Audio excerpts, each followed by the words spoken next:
Another $822 billion giant is joining the race against 21 other countries to get a Bitcoin strategic reserve passed.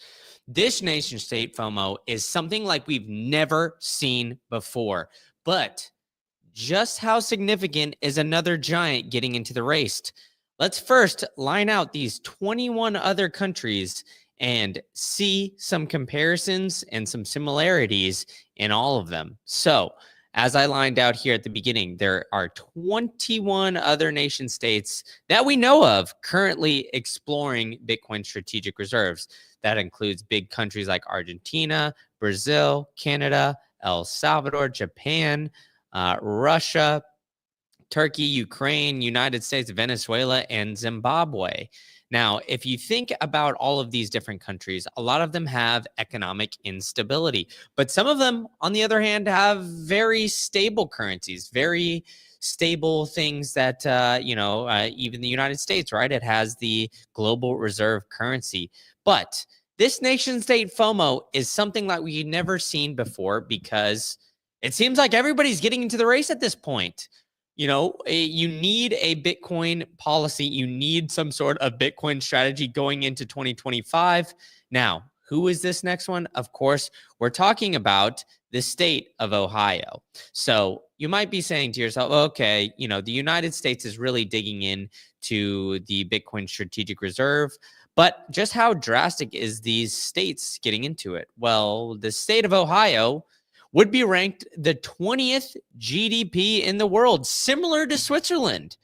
Now, if Ohio's GDP in 2022 was 822 billion, that's billion with a B, which is just 3% of the US's total, but it would make it the 20th largest global economy behind Turkey and ahead of Switzerland. Well, look at who is also looking at this Bitcoin strategic reserve. Well, we got Turkey. Well, we've got Switzerland. So it seems like it's in line here, right? So the state of Ohio is looking to introduce Bitcoin strategic reserves, making it the third state behind Texas and Pennsylvania to introduce these bills. Now, what is significant about this bill? Well, the Ohio State Representative Derek Marin has introduced this bill known as the Bitcoin Reserve Act, in which he's introduced earlier this year, and the details include that it would allow Ohio to acquire and hold Bitcoin as an investment asset. It would permit the state to accept Bitcoin for taxes and fees, establish a framework for regulating and managing the state's Bitcoin holding.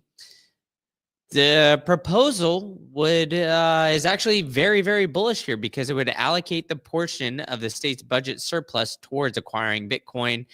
It would use a third-party custodian, which is also kind of interesting, but they're looking at this as a hedge against inflation, which, it seems like many states, not quite as big as Ohio, are looking to get into this act, right? But I think that there's some very based quotes out of the state representative of Ohio here, where so the US dollar is being rapidly devalued, and our state treasurer should have the authority and flexibility to invest in Bitcoin when determining proper asset allocation. And so he announced this earlier this year, about a couple weeks ago, where he anticipates the bill would be used as a framework in Ohio's next legislative session, which is scheduled on December 31st. So in 5 days, this will be started and voted on, right? So this bill will be introduced on Jan 6 and the last 2 years. So the bills not enacted before the end of the current section die and are not carried over to the next.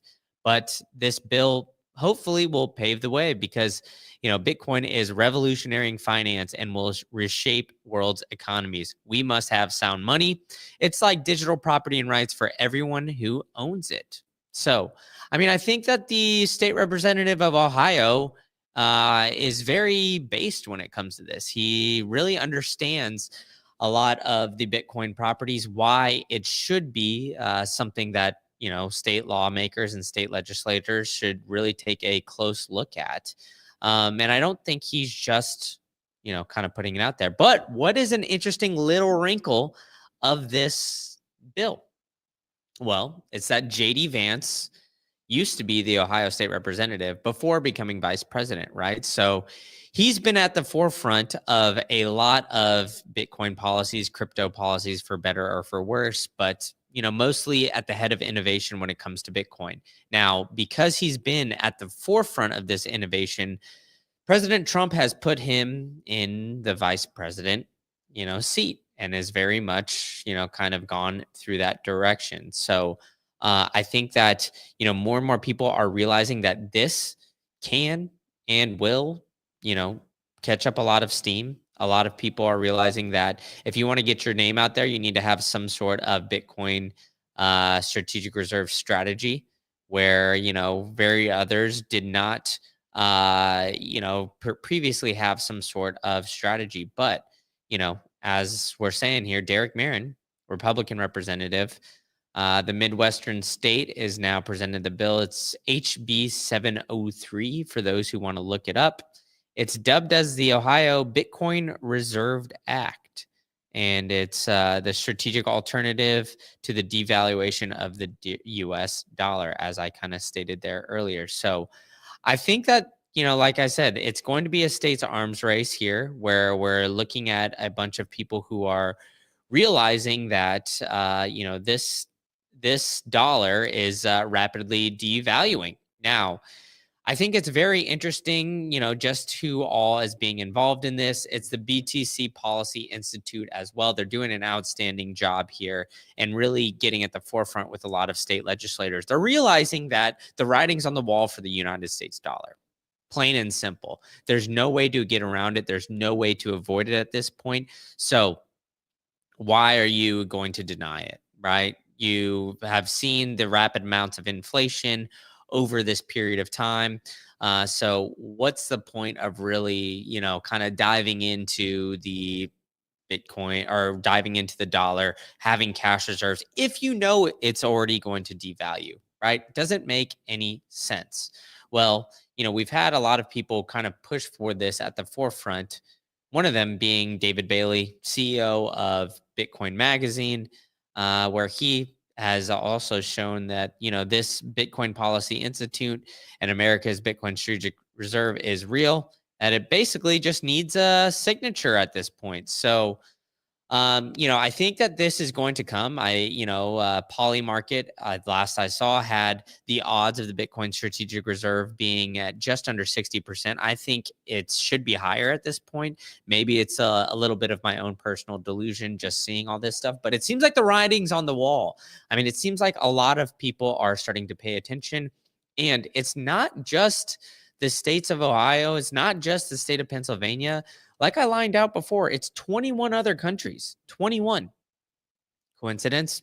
I don't think so, right? So I think more countries are going to start to come through this, and more countries are going to look at the drafts put together by the BTC Policy Institute, who is really at the forefront of this, right? So, let's look at what the Bitcoin Policy Institute has really lined out here too, because I think it's really interesting when you kind of break it down here, right? So, per the fiscal year of 2023, the annual report, the Exchange Stabilization Fund has a positive net position of $38 billion. The Bitcoin Policy Organization Institute end of year draft targets using 21 billion of these existing budgetary resources to acquire Bitcoin in this strategic Bitcoin reserve.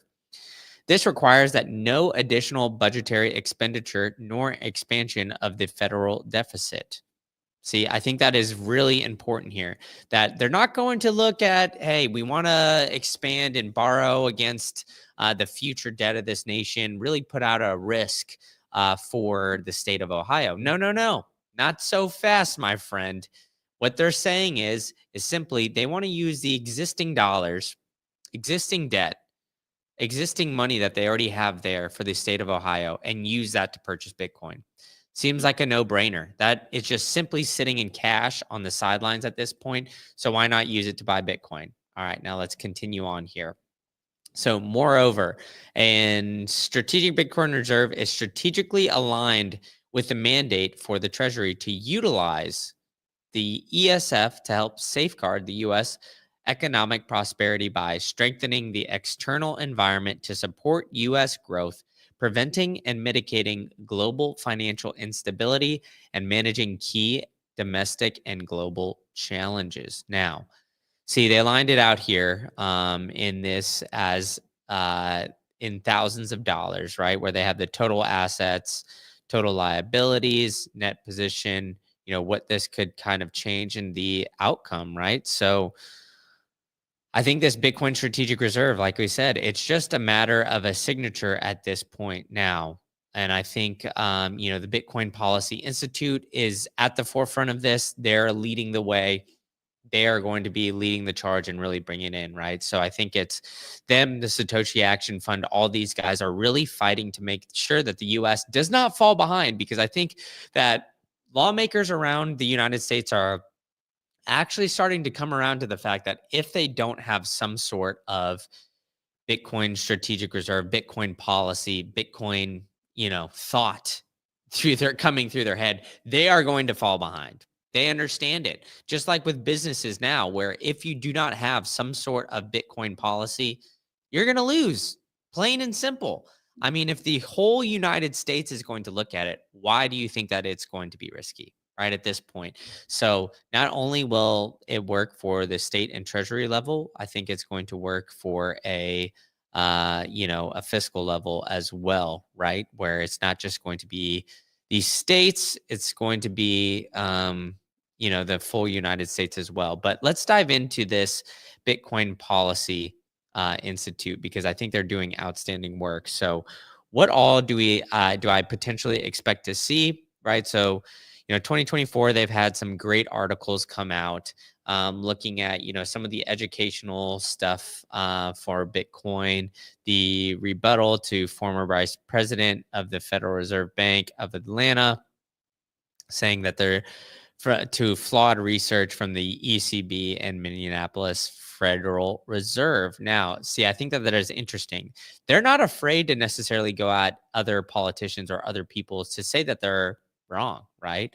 I think that is very important to line out here, where they're really standing on business, so to speak, and standing on their beliefs here, right? So I think, this is another huge aspect of it as well, right? So we've had a bunch of Bitcoin Policy Institute. They had the second annual summit this year with major representatives coming through, right? So we had Senator Cynthia Lummis, who, hands down is at the forefront of Bitcoin and the bill and Bitcoin bills, leading the way. She's been speaking at the Bitcoin conference in Nashville, Miami for the past few years. So she's been at the forefront.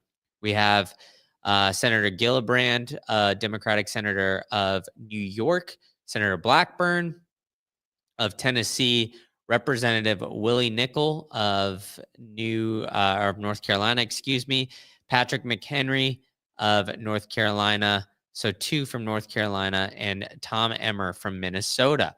So as you can see, it's a mix of Democratic and Republican candidates, because Bitcoin should be bipartisan at this point, right? I mean, whether it's energy, whether it's looking at all these things, like there's so many different benefits to Bitcoin that it shouldn't be a political argument at this point. So glad to see that there's, people on both sides of the coin.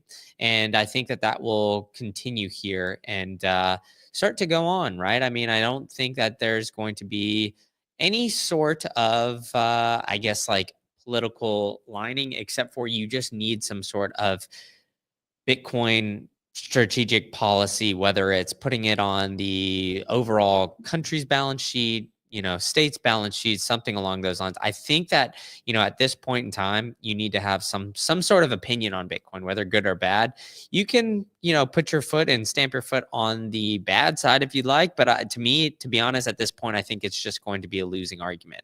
I don't think that there's any space for really these politicians that will be going against Bitcoin. I think it would just be advantageous for them to become friendly to Bitcoin. And I think that's going to continue to happen, right? I mean, we're going to see people start to flock to states, countries, cities, even like we have Lugano in Switzerland, that are very friendly to Bitcoin. And I don't think that that is going to change, right? I think more people that start to be negative towards Bitcoin, start to be not as friendly towards Bitcoin, they're going to pay the price. I think that that is just a matter of time. And, I think they're going to realize it here slow and steady, where, when we see these run ups, right? I mean, obviously Bitcoin's a little bit down today. We're crashing and burning to 96,000. I can't believe it. What are we doing here?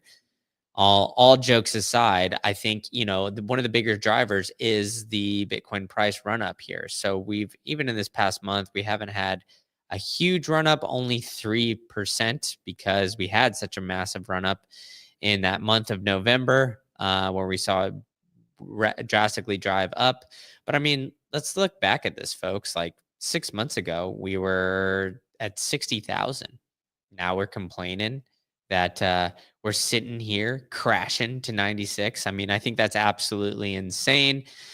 If you were to tell me 6 months ago we'd be sitting here, one, I would actually believe you, but two, I would not be surprised that we have people complaining that we're crashing and burning down here to 96K. But like I said, I think a big driver of the strategic reserve policy is going to be price. People are going to be looking at it, right? So I think more and more people are going to realize that it's not necessarily Bitcoin that is the unstable currency, because we're going to see it, strictly just flatline. But the underlying currency of the dollar is the more volatile currency. It's just we're not used to seeing that in our day-to-day lives, right? We're not used to seeing Bitcoin just go up, down, up and down, up and down all these times. So I think more and more people are going to wake up to that. And more and more people are going to wake up to the fact that a lot of these industries have been corrupted by the fiat system, whether it's health insurance, whether it's the food industry, whether it's, all these big pharma. I think that there's plenty of industries that have been corrupted by this fiat system. But, with that, I think there's a bunch of other great products that are out there that help you get out of the fiat system that are not include just buying Bitcoin. One of those, I think, is Crowd Health. Crowd Health is an amazing organization that helps you find doctors, helps you negotiate your bills, fund those bills through a peer-to-peer funding platform, all for less. And you don't need health insurance on top of it. They can help you out. They can help you get all set up here. And I've got a promo code for you guys where you can get it all set up for $99 for the first 3 months if you use promo code Green Candle. All you got to do is go to joincrowdhealth.com. You can get out of the fiat system, out of the health insurance industry. You can really just bring yourself back, level yourself a little bit, figure out a way where you don't have to necessarily worry, did I hit my deductible? Did I go this far? Did I spend this much on my health this entire year? If you need healthcare, you can go out and get it. So I recommend going to Join Crowd Health. You can do it all for cheaper. They can help you out, and they can really, really get you on the right path forward. Now, another aspect of Bitcoin that I think is super underrated is the is getting Bitcoin off an exchange, right? I mean, I think plain and simple, a lot of people do not hold Bitcoin by themselves, don't practice self custody, don't go through that way. It seems like a daunting task, though. So I've partnered with a great partner who can help you do that. You just got to go to thebitcoinway.com /green candle. That's thebitcoinway.com /green candle. And I will give you a free 30-minute consultation with the boys. They can help you get your Bitcoin off exchange. They can help you get your computer all safe from cyber attacks with their 25 years plus of cybersecurity expertise. They can help you do that all and more, even get you a Plan B passport if you're looking for it. So why don't you get started, get yourself an appointment started in the new year or even before the new year starts. you can do all that and see all the services that they can help you with a free 30-minute consultation. So I'm very bullish on a lot of industries, but I'm most bullish on the Bitcoin industry, seeing how many of these Bitcoin strategic reserves are really pumping out here. And I don't think that it's going to stop or slow down here. So I think that everybody should have some sort of Bitcoin strategic reserve plan. And I think we're going to see all that here going forward. So, with that, I would encourage you guys all to like this video, smash the subscribe button. And after this one is following, check out my latest interview with my buddy Jim here if you want to see about a growing industry in the AI industry, how he's flipping that on its head. So just go visit my YouTube and go check that out. But I really appreciate you guys all hopping in here. Thank you so much. I look forward to more ahead. So see you guys all tomorrow.